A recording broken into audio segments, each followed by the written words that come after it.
Thomas here with Much Props, going to give you another how-to video. Last week I made the devil fruit from One Piece, and after making it I realized it needs a fancy box. So today I am going to attempt, at least relatively as close as I can for the few seconds that it's on the screen, to replicate the live action version of the box that holds the devil fruit. Let's build it out of wood and foam and maybe flock the inside. Let's get to building.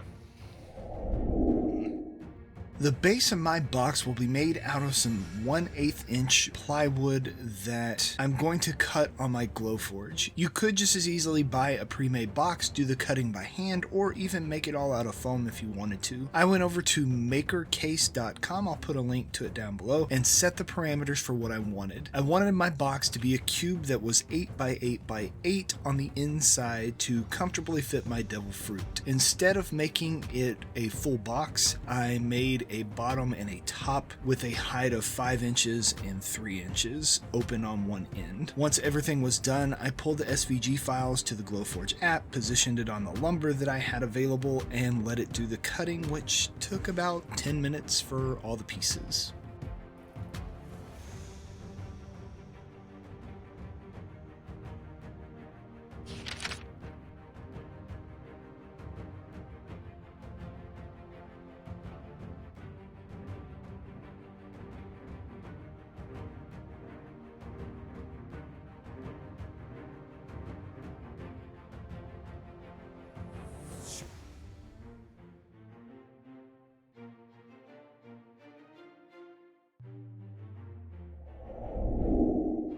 I position my pieces to how they will align with each other and get ready for glue up. I'm going to just use wood glue and tape. The tape will act as a clamping force for the glue up. I have used this technique for several of my wood building videos and it works pretty well. I lay on the glue and align the parts, then pull the tape tight over the outside corner of the joint. Wood glue typically takes 30 to 60 minutes to dry and another 24 hours to fully cure. The bond will be extremely strong, even though this thin plywood may not seem extremely rigid. With the finger joints on there and the filler that I'll put in later, it'll be a pretty sturdy box.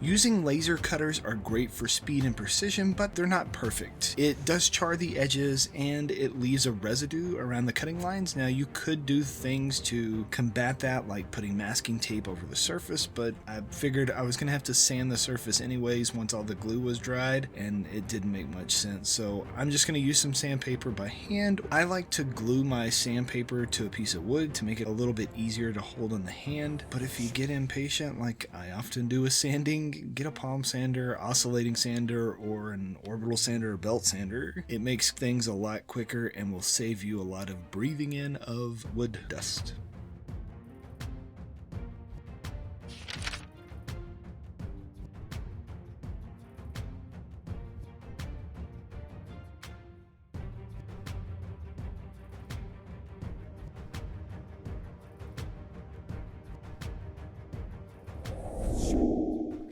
I have never been a channel that tries to exactly replicate anything. This build is no exception. I took a couple of screenshots of the box in the live action version of One Piece with literally maybe 5 seconds of screen time. There's not a lot of images to go off of. The box splits down the middle and has a big medallion piece in the center. The hinges look like they're two large ones on each side. I'm going with what I had available, which were a bunch of small ones, so I thought maybe 3 on each side would hold hold it a little bit better. I tape the lid together, then tape it to the base. Then I can measure my placement of where I want my hinges to go, mark the position, drill the holes, and screw the hardware on the outside of the box.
With the hardware screwed in, I open the box to see the screws are sticking out, which is what I expected because it's only 1/8 inch plywood. This is fine as they'll be covered with a foam lining on the inside, but I need to cut them back so that the foam has a flat surface to glue to. With a cutting wheel on my rotary tool and a face shield on my face, I make sparkling magic in the box. I've had one of these cutting wheels explode on me, and had I not been wearing a face shield, I would have lost an eye, so safety first. I would highly recommend doing this outside also, as it sends sparks flying everywhere, and those little ends of the screws do shoot off when they come loose. I didn't realize it until about halfway through cutting these. One hit me in the chest, landed on my lap, and then burned a hole through my clothes down to the tender meat of my inner thigh. By the time I was finished, I had several holes in my clothes, so definitely be careful.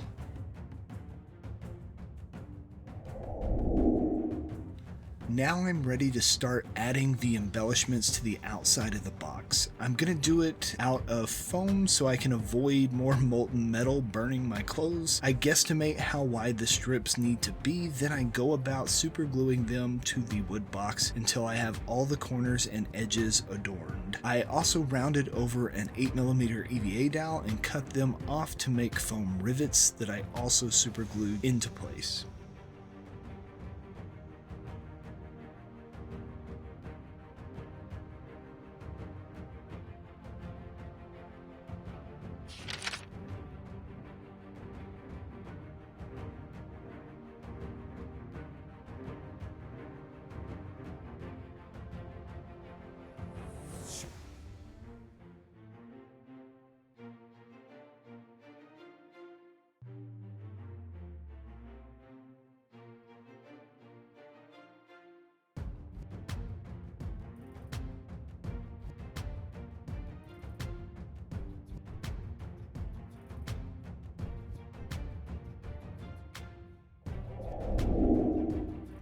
The top of the box has this fancy medallion that I'm going to piece together with a couple of pieces of 6mm EVA foam. I use my drafting circle stencil to find an approximate size close to what I see, and then freehand the rest of the details. Then I cut the parts out, sand over edges to bring them to their final shape, and then burn in the details with a wood burner. Make sure to wear a respirator and work in a well-ventilated area while sanding or burning foam. You don't want to breathe the particles or the fumes in.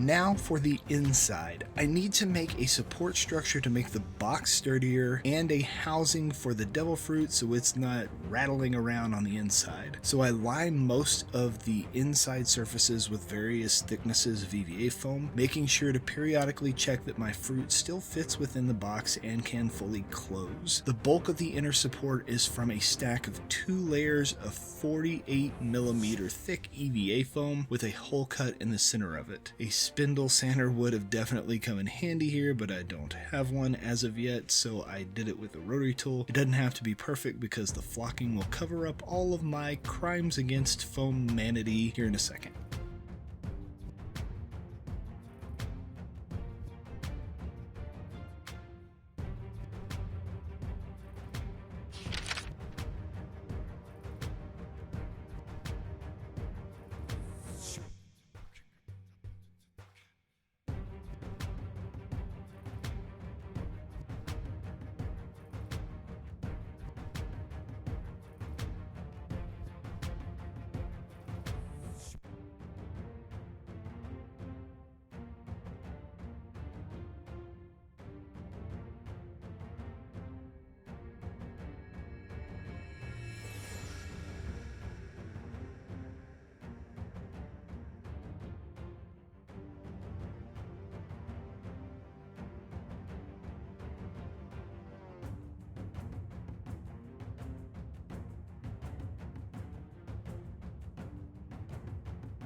I'm ready to stain the wood, so of course instead of going to buy the proper things, I'm just gonna use what I have on hand. I have some leather stain which works just as well on wood. I've used it in various other projects so I know the outcome. I dab on the dye to the wood and wipe off the excess with a paper towel to avoid any drippage. Areas that have super glue over seepage prevented the dye from being absorbed. You could either sand it down or do like I eventually did and just cover it with a brown Sharpie.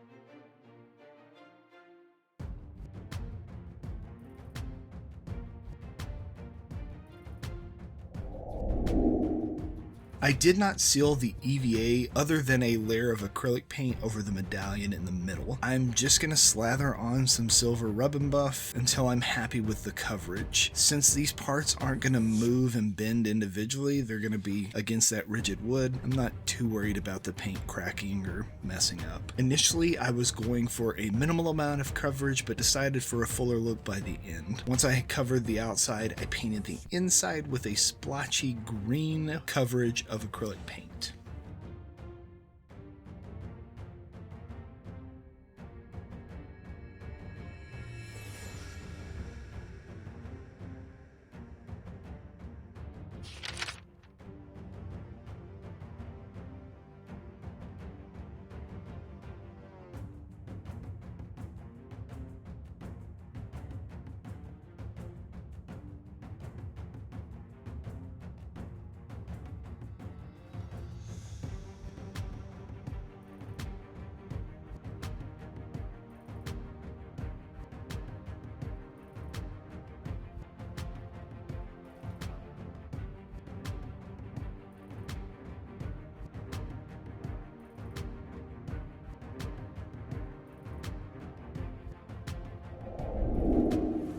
The green base coat is just in case the mix of this flocking, scenic foliage, and 2mm grass doesn't fully cover certain spots. Technically, I'm using this static grass adhesive and applicator, but I'm not actually turning it on to charge the particles to stand up because none of them are long enough to make a difference if they stood up or laid flat anyways. I taped the edges of the box so that I could still close the box once the application was finished. Then I laid down the glue, sprinkled it all over, and knocked off the excess to scoop up and reuse for the next section.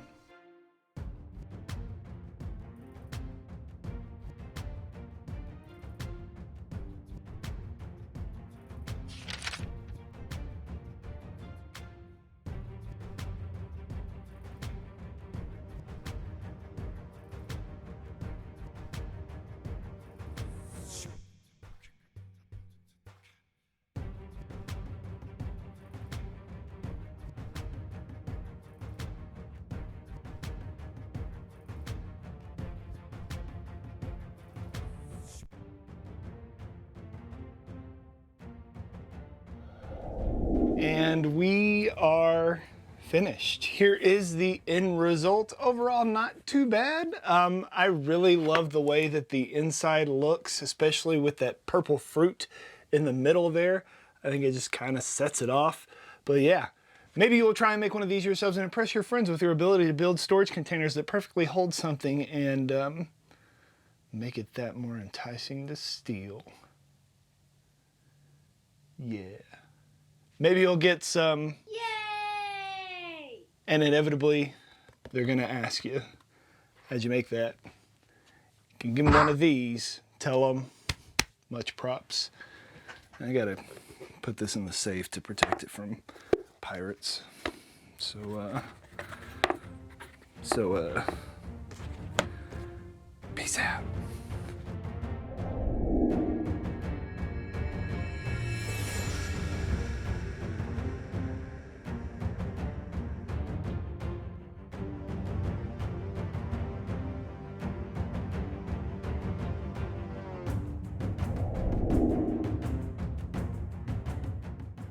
If you enjoy what I do here on YouTube and want to see more builds like this one, please consider joining these awesome people listed here with me over on my Patreon to build a bigger, better, more creative community together.